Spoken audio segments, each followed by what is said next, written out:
आज की कहानी है समय और धैर्य। एक साधु था। वो रोज घाट के किनारे बैठकर चिल्लाया करता था, जो चाहोगे सो पाओगे, जो चाहोगे सो पाओगे। बहुत से लोग वहां से गुजरते थे, पर कोई भी उसकी बात पर ध्यान नहीं देता था और सब उसे एक पागल आदमी समझते थे। एक दिन एक युवक वहां से गुजरा और उसने उस साधु की आवाज सुनी, जो चाहोगे सो पाओगे, जो चाहोगे सो पाओगे। और आवाज सुनते ही उसके पास चला गया।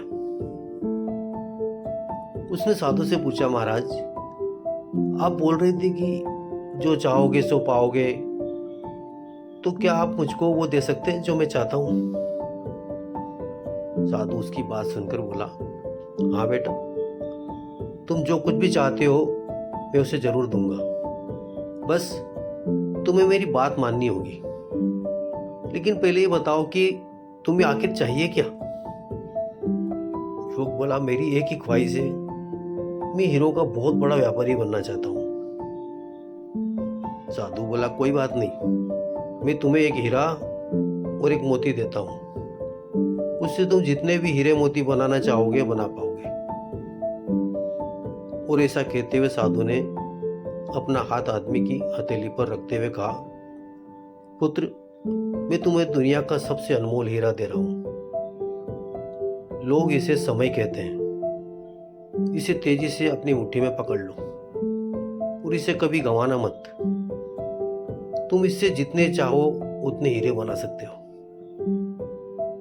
युवक अभी कुछ सोच ही रहा था कि साधु उसकी दूसरी हथेली पकड़ते हुए बोला, पुत्र, इसे भी पकड़ो, यह दुनिया का सबसे कीमती मोती है।